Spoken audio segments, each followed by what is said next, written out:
Olá, regressamos às conversas sobre sustentabilidade, desta vez com Eduarda Abundanza, diretora da Associação Moda Lisboa e professora de moda no ensino superior.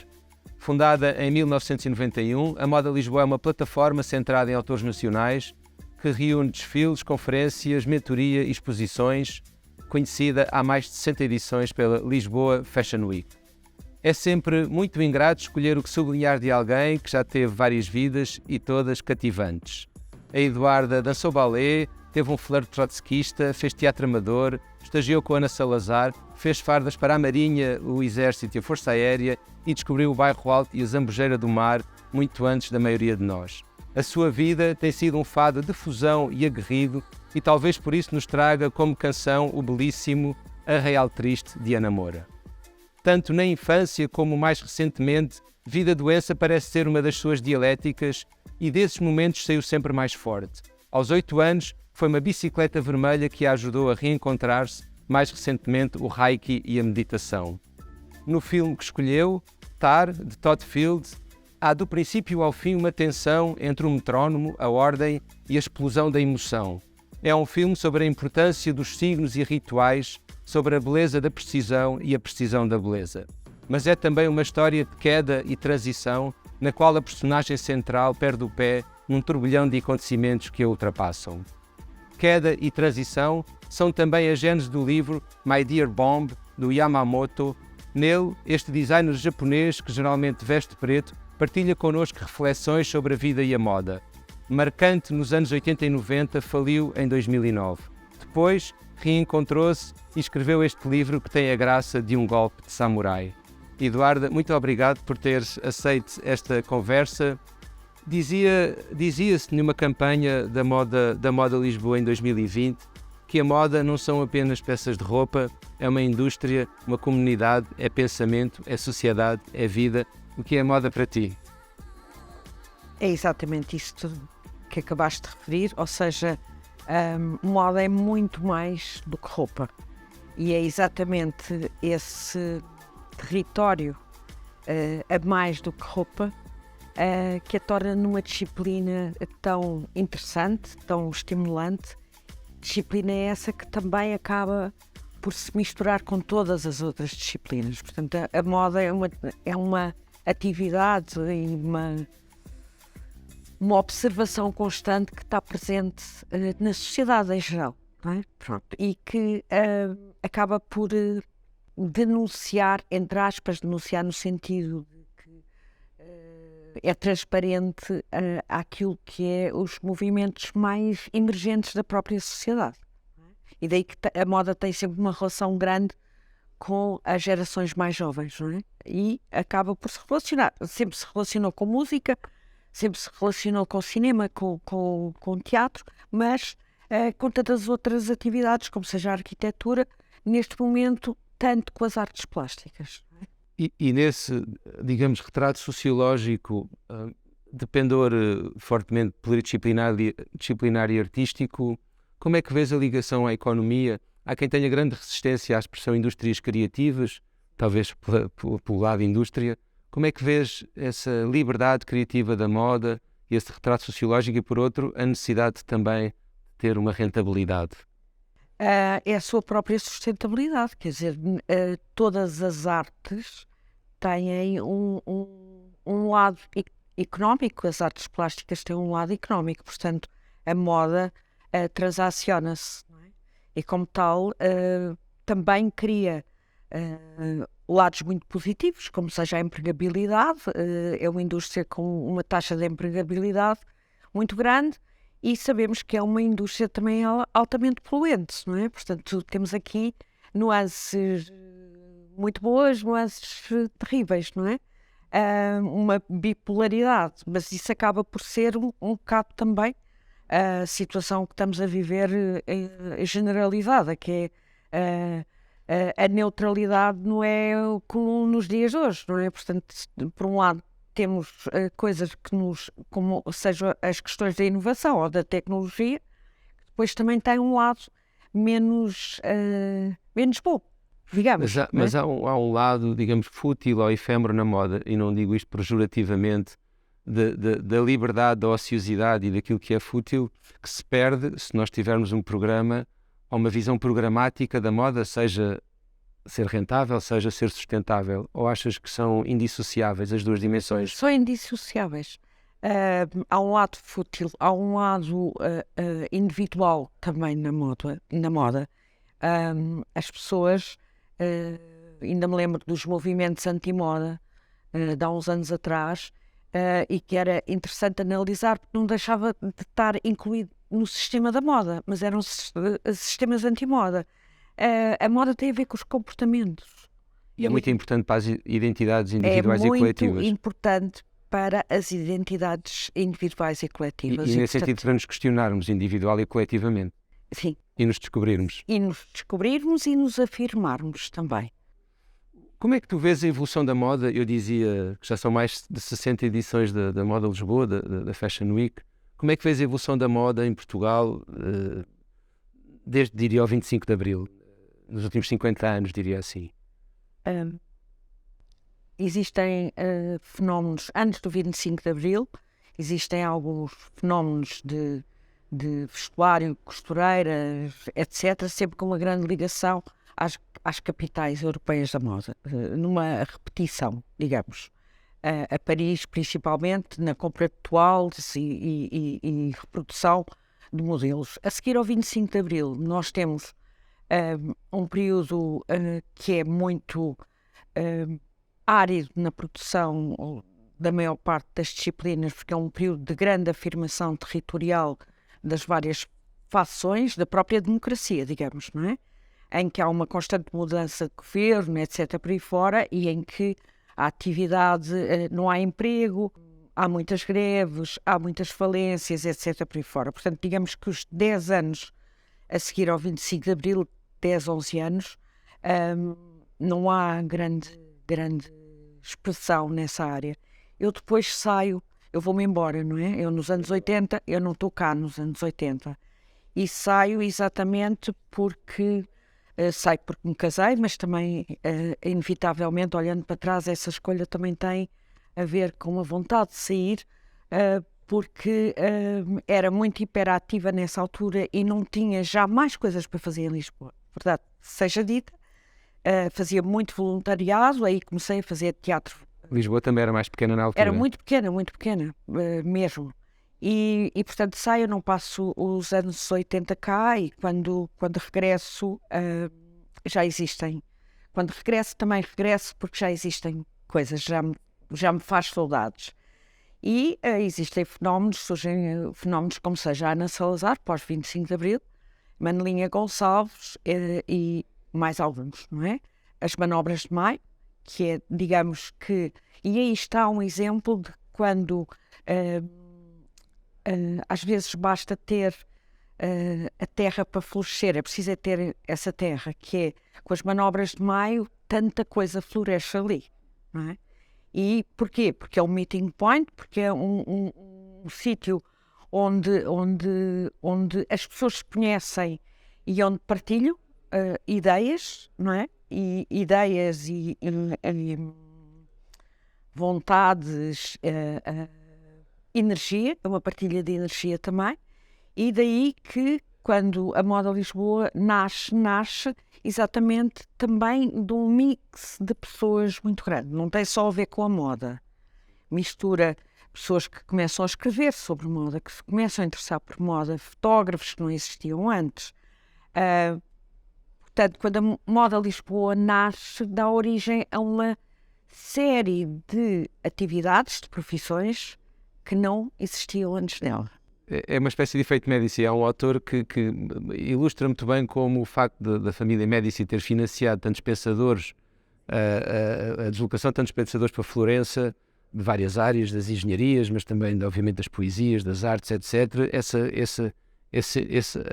Fez de Florença um hub criativo, esse encontro de várias perspectivas da vida, e isso deu origem depois à Renascença, evidentemente. Portanto, houve aqui uma faísca, não é, desse encontro. Mas é curioso porque, já agora, já que recuamos no tempo, Um dos ícones da Revolução Industrial é o tear mecânico, é um dos ícones da Revolução Industrial. Com a Revolução Industrial veio a mecanização e veio a possibilidade de produção em massa. Como é que tu vês Portugal desse tempo? Ainda era um Portugal pouco dado à produção em massa, presumo, como é que, muito experimental, ou pelo menos esse fenómeno das manobras de Maio. Como é que tu vês essa ambição depois da escala e da mecanização? Quer dizer, Portugal já tinha esse fenómeno industrial, da indústria, não é? Localizado a norte, não é? Não havia uma grande relação nessa altura não havia uma grande relação. Aliás, havia uma situação como aconteceu em estruturas de falência. Houve a história do Val do Ave, da desertificação de todo o Val do Ave, a mudança da própria produção, etc., por aí fora, mas nessa altura não havia uma grande relação entre designers, criadores e será por isso que nós hoje não temos nenhuma marca forte como tem, por exemplo, Espanha? Não digo com isto que seja um exemplo a seguir as marcas de fast fashion, mas Espanha tem marcas como a Zara e nós nunca chegámos, nós não temos efetivamente marcas. Espanha antes da Zara já tinha outras marcas. Tem a Puig, tem a Balenciaga, que hoje em dia já não é espanhola, mas foi esse ponto que faltou para termos marcas. Antes de Zara, a Espanha tem marcas. Eu acho que tem também a ver com a dimensão e com a cultura, não é? Nós tivemos debaixo de um regime totalitário até muito tarde, não é? Portanto, até 1974. Portanto, a moda é um fenómeno que existe em sistemas democráticos, porque permite exatamente essa individualidade, não é? Essa rebeldia. E, portanto, se não tivermos nós podemos ter fenómenos ligados ao vestuário, uniformizadores, como foi o caso da Revolução Chinesa, ou do nazismo, etc., por aí fora, em que há fardamentos que são que ajudam na comunicação de determinada filosofia de vida, mas não existe moda. Moda pressupõe liberdade, e liberdade coletiva e liberdade individual, certo? Portanto, a moda para nós começa tardiamente, como tantas outras coisas. Nós não temos marcas, Portugal começa a ter marcas noutras áreas, na área da moda ainda não. Há pequenos exemplos, pequenas marcas, porque a marca tem a ver com uma cultura associada a ela, e nós não temos. Mas habituamos a ser os fornecedores das grandes marcas italianas, etc. Nós no passado fazíamos produção e essa era a nossa identidade, era produtiva. Hoje em dia nós já fazemos private label, o que já pressupõe que a indústria tenha gabinetes de design, mas de alguma maneira vai vender determinado produto para uma marca que não está cá, não existe cá, que está fora. Nós fazemos private label para a Zara também, não é? Portanto, a questão está em a marca. A marca pressupõe uma cultura associada e uma ambição. Uma ambição e nós não temos essa cultura. Para ter uma marca é preciso, por exemplo, uma marca muito interessante, não tem nada a ver com moda, mas que trabalhou no seu início, a partir dos princípios da moda, porque trabalhámos juntos durante anos. Renova. E que é uma marca de papel higiênico, grosso modo papel higiênico, commodity, guardanapos de papel, etc. E a Renova é uma marca. E é uma marca tão forte que, independentemente do preço, eu, quando vou ao supermercado, eu não consigo comprar nenhum outro produto que não seja Renova, porque eu me fidelizei. E a marca tem um lado intangível, mas é no lado da marca que nós nos ligamos com todas as outras disciplinas, ok? Mas a marca tem que resultar, pelo menos, pergunto, de um triângulo composto pelo designer, a pessoa da comunicação e o gestor. Algum destes vértices está em falta? E o lado artístico também. Sim, eu depois estaria a pôr no lado do designer, o lado artístico, sim. Mas, por exemplo, vês os empreendedores nacionais, a indústria nacional muito longe do lado criativo, dos outros vértices. O que é que poderíamos fazer para acelerar esse encontro? Acho que tem a ver com as políticas. Eu acho que as políticas que são... O que é que Espanha faz bem em Itália, por exemplo? Itália, claramente, tem Itália, França, Inglaterra, tem um lado de proteção às suas marcas, porque sabem que o valor acrescentado está aí, não está na produção, é óbvio. Até pode acontecer que hajam territórios, geografias na parte europeia que se percam com o evoluir dos tempos, mas a marca não se perde. Aí é que está a questão. É que a marca não se perde. A marca transaciona-se, vende-se, desloca-se, mas não se perde. Que é um capital que nunca se perde. Não. E a questão da marca é na marca que existe o cruzamento dessas disciplinas todas. Nós vemos agora, não querendo estar a falar de marcas, mas vemos uma marca francesa a fazer uma joint venture, a fazer uma relação tão profunda com uma artista japonesa, não é? Do meu ponto de vista até exagerada, não é? Mas pronto, é o que é. Mas é aí que se cria a marca, é aí que se cria um território que é inovador e que é daquela.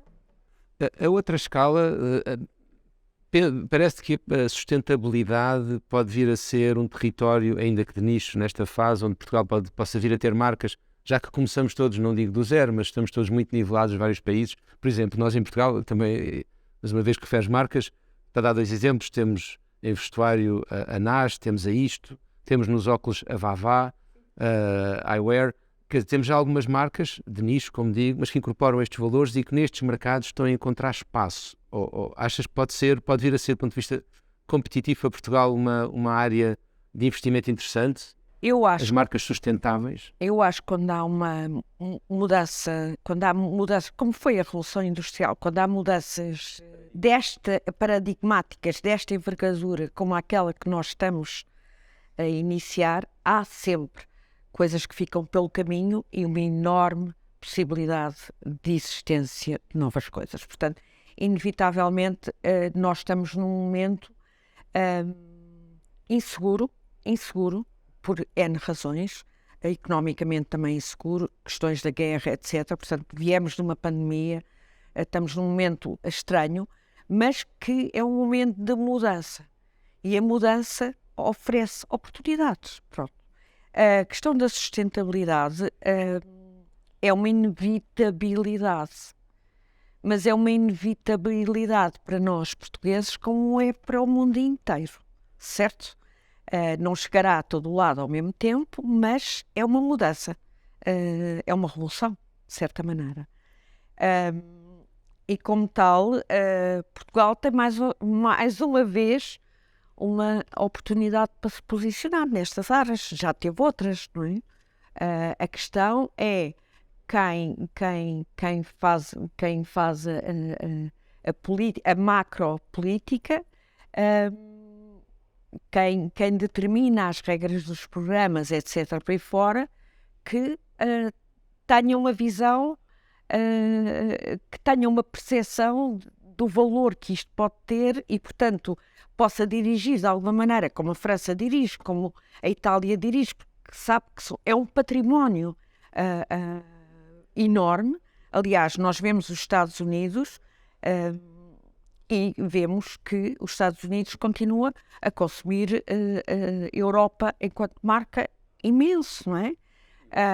Não é consumir produto, é consumir marca, pronto. E a Ásia, etc., por aí fora. Portanto, este poder que Portugal tem ignorado, não é? Grosso modo, com exceção de, claramente, investidores e pessoas com possibilidade que têm, por exemplo, na área do luxo, temos alguns grupos em Portugal a trabalhar nesse sentido, mas que tem muito a ver com o seu património económico e a sua visão muito própria. E a sua vivência de mundo também. E a sua vivência de mundo. E talvez seja isso, muitas vezes, que tem faltado na legislação, na perspectiva, na estratégia política, económica portuguesa, essa falta de mundo ao dirigir fundos para apoiar, exatamente. E isso tanto no vestuário como no calçado, como nos adereços, em todas essas áreas. Os acessórios, sim. Há alguma medida de política pública que achares que seria prioritária, importante, urgente e que pudesse ser um facilitador dessa progressão? É assim, todos os fundos que têm vindo para Portugal e com o avançar do tempo tem-se tornado, o processo é tão burocrático que são poucos aqueles que conseguem aceder a esses fundos pela burocracia do próprio processo, e esse lado tão burocrático, porque vai-se acrescentando de 4 em 4 anos, vão-se acrescentando camadas ao que já está, que se tu olhares de fora dizes isto é impossível legalmente eu conseguir cumprir isto tudo, não vou conseguir, não é? E há um lado burocrático que é quase moral, como se fosse moral em Portugal, que é as coisas não são para todos. Não são para todos. São para aqueles que conseguem, não é? E muitas vezes os que conseguem não são exatamente aqueles que depois têm os skills necessários para fazer aquilo andar. Conseguem do ponto de vista burocrático, mas não conseguem do outro ponto de vista. E, portanto, um bocado como foi as manobras de Maio, que é aquele território, eu não acho que seja, eu sou a favor da criação do jardim, do território que pode criar o microsistema, com controle, com fiscalização, mas sem o lado moral e policial da questão, que é a criatividade precisa de um bem-estar ecológico quase para proliferar. Claro, sim. Mas e mesmo a afluência de capital privado dos últimos anos, porque tem havido com as Web Summits e outros fenómenos, Não vem para a moda. não vem para a moda e Não. não se sente, sim. Por uma razão muito simples. A criação de marca, e as pessoas que em Portugal estão a trabalhar em marca, porque sabem que a criação de marca não é imediata. É um investimento que leva tempo. É como a questão do sobreiro, não é? O sobreiro, quem trabalha com cortiça sabe que o sobreiro vai levar 9 anos até produzir uma cortiça passível de ser utilizada. E a questão da marca é exatamente a mesma coisa, que é tu tens de criar um ecossistema e ele não vai dar frutos imediatamente. E esse é o lado português, que é tu queres imediatamente resultados. E o investimento que tem vindo para Portugal é um investimento muito imediatista, ligado ao turismo, que é construir hotéis, construir resorts, em que a resposta está calculada, garantida e é rápida, não é? E seria um desafio que ainda abraçarias, o de criar uma marca própria? Eu adoro marcas, não é? Trabalhar a Pelcor foi uma aventura enorme, numa altura em que a cortiça valia nada, não é? Mas eu adoro marcas porque a marca está muito para além do produto. Existe o produto e depois é todo o storytelling. O que é que aquele produto pode ter mais para além daquilo que ele é, não é? O que é que ele pode significar em termos de comunicação, em termos da relação com o seu consumidor. É uma relação emocional, não é uma relação de necessidade, não é? Eu compro uma maçã porque preciso comer uma maçã. A moda não é uma necessidade, é uma necessidade emocional. E nessa dramaturgia da construção da marca, que espaço é que é para a sustentabilidade e o que é que achas que são os temas mais prementes? A sustentabilidade aqui, sobretudo os aspectos mais ambientais, os aspectos mais sociais e também de gestão ética, digamos assim, transparente, ética. A moda é uma das indústrias mais poluidoras, sabemos, há muitos desafios a vários níveis das emissões, da poluição, da água, também do ponto de vista social, de direitos humanos. Ambos conhecemos a Fashion Revolution, começou com o drama em Rana Plaza, no Bangladesh, quando o teto cai em cima de um grupo de trabalhadoras, O que é que achas que são hoje aqueles requisitos mínimos que todas as marcas deviam respeitar e valorizar e promover no que toca a estes temas? Transparência, não é? Obviamente. E isso é aquilo que cada vez mais rapidamente um grande número, não vamos dizer que é a humanidade, porque não é, porque a humanidade está-se a debater com questões mais ferozes do que a moda, mas em relação à produção de vestuário e às marcas em si próprias, as pessoas vão querer transparência, E vão aí, por querer exemplo, saber. certificações ou índices ratings como o Fashion Revolution ou outros são importantes? São fundamentais. As certificações, neste momento, tu vais ver qualquer coisa que surgiu nova, vais ao site e se não houver nenhuma certificação, fica logo pelo caminho, porque a questão da sustentabilidade não é um trend, não é uma coisa que nós falamos agora e que... Não, nós já falamos nisto há muito tempo, todos, e nós temos que resolver. Não vamos chegar a zero, não é?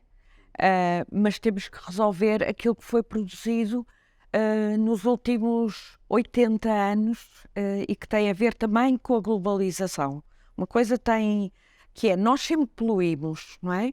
Mas conseguíamos ter um equilíbrio, um balance entre aquilo que a própria, o globo, a Terra conseguia gerir dos malefícios que nós produzíamos. Hoje em dia está provado que os malefícios que todos nós produzimos já não é mais gerível, não é? Enquanto a população aumentou também e o poder de compra também. Tudo isso, o poder de compra, a população, os hábitos mudaram, a Segunda Guerra Mundial foi há não sei quanto tempo, portanto... Como é que fez o fenómeno da segunda mão, da reutilização? Eu considerei sempre, mas isto sou eu e pronto, eu acho que todos esses fenómenos, como seja o fenómeno da segunda mão, etc, por aí fora, acho que sim, que é a criação de uma vida mais longa a cada um dos produtos e, obviamente, a segunda mão acaba por ter um resultado maior nos produtos de luxo, porque são aqueles que têm uma longevidade garantida e, mais do que a longevidade, têm um serviço associado, que é o serviço de manutenção. Nós perdemos na sociedade moderna a reparação, não é? Nós no passado, eu digo no passado porque acho que o presente já não é isso, não é? Que é uma torradeira avariava se nós íamos comprar outra. Era mais, com a máxima de tempo é dinheiro, era mais rentável deitar uma torradeira que ainda está boa, só teve um problemazinho qualquer, fora e comprar uma nova. Portanto, os serviços associados de reparação, de conserto, de restauro, etc, por aí fora, que desapareceram, estão a surgir novamente. Isso é uma área de serviços que surge, que é, para criar uma vida mais longa, tens de ter esses serviços de reparação. Os sapateiros é um serviço de reparação, certo? Para a manutenção de calçado que tem uma qualidade que aguenta esse tempo, precisa só de ser reparado, meias solas, uma sola, etc. Portanto, esses serviços vão surgir. No entanto, não é isso que vai resolver. Isso, digamos que isso faz com que as mentalidades mudem. Eu acho que isso são mais statements de mudança de mentalidade, de alerta para... Portanto, será mais pelos biomateriais, as biofibras e outro tipo de inovações? E pelo sistema de reciclagem. Pelos sistemas de reciclagem que a própria tecnologia vai conseguindo desenvolver e também pelos materiais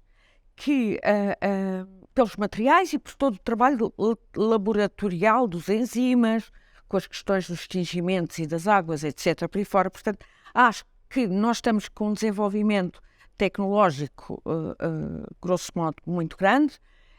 Acho que ele tem que servir os nossos propósitos. E se esse desenvolvimento tecnológico servir para termos todos um fato de macaco que ora é quente no inverno, ora frio no verão, perdão, e que se tem capacidade autorregenerativa, perde-se a ideia de moda e fica apenas o lado funcional. Mas, por outro lado, seria mais sustentável. Também essa tensão. Mas a moda, como eu te referi, é mais do que um fato que te aquece e te arrefece. A moda há milhares de anos que não é uma proteção, não é? As pessoas não se vestem só para se proteger do frio ou despem porque está calor. A moda é mais do que isso. É para a criação de uma identidade porque ajuda a comunicar aquilo que tu és ou aquilo que tu queres ser. E achas que, só mesmo já na reta final, achas que as Fashion Weeks de Lisboa têm ajudado a mudar mentalidades? Nós começámos em 2017 com a questão da sustentabilidade e com essa questão de uma forma muito séria, sabendo na altura, eu pessoalmente não acreditava que as soluções, que as ferramentas que nós tínhamos na altura fossem as ferramentas certas para a resolução desta questão. No entanto, percebia que o assunto tinha que ser global, tinha que ser nacional, tinha que ser, não podia ser um assunto de um conjunto de pessoas informadas e interessadas, portanto. E eu acho que, enquanto seres humanos, nós, mais ou menos, todos mudamos já muita coisa e, pelo menos, também percebemos com as alterações climáticas que isto não é uma falsa questão, isto é uma questão real e que não está só nas nossas mãos, está nas mãos das políticas, inevitavelmente, na questão da legislação, não é? Nós só vamos conseguir cumprir metas com legislações, daí a questão dos passaportes digitais e tudo isso, da transparência. Que deve ser mais dura e deve dar mais incentivos, pergunto. A legislação. Deve ajudar a acelerar o processo, porque nós temos metas claras e estamos muito próximas delas e, portanto, se não for através da legislação, tanto da parte dos incentivos como da parte das penalizações. Nós não chegamos lá. Uma última pergunta, Eduardo. Olhando para a Eduarda dos anos 80, seja a de Milão, seja aqui ao Frágil, houve alguma coisa que, comparando com hoje, tenhas mudado no teu estilo de vida para que ele seja mais sustentável? No meu estilo de vida? No que toca à moda, designadamente. Eu nunca gostei muito, aliás, vou-te já dizer uma coisa, eu acho que penso muito nas coisas e, portanto, chego lá antes, que é na altura, quando as revistas de moda, quando existiam muitas revistas de moda e no verão davam como brinde um saco de praia, não é? Eu comprava e olhava para o saco de praia, na praia, analisava-o todo e pensava como é que é possível que uma revista, que tem o custo que tem normalmente, com o saco de praia só acrescente um euro de custo pelo saco de praia. Alguém morreu pelo caminho. Isto já era o meu pensamento há muitos anos. Pensamento de fazer perguntas. Eu aprendi que uma das maneiras que eu tinha ao nível da saúde para garantir menos erro clínico à minha volta, em determinada altura, era fazer perguntas, não é? E, portanto, fazer perguntas é um sistema meu para entender as coisas, faço perguntas. E se eu mudei coisas eu própria, sim, eu relaciono-me, mesmo ao nível do consumo, eu consumo muito menos e consumo mais sabiamente, consumo mais conscientemente. Quero saber o que é que estou a comprar. A qualquer nível, atenção, eu vou ao supermercado, estou com pressa, não pude ir ao mercado, estou com pressa e no passado eu não fazia isto, mas, por exemplo, estou a comprar uma cebola e eu vou ver qual é a origem da cebola, porque não me faz sentido comprar uma cebola que vem de outro país quando nós temos cebolas aqui ao lado, nas hortas. Portanto, eu não compro mesmo. Eduardo, obrigado. E assim se faz do consumo um ato de cidadania. Nós estaremos de volta com mais uma conversa sobre sustentabilidade em breve. Obrigado também por nos seguirem.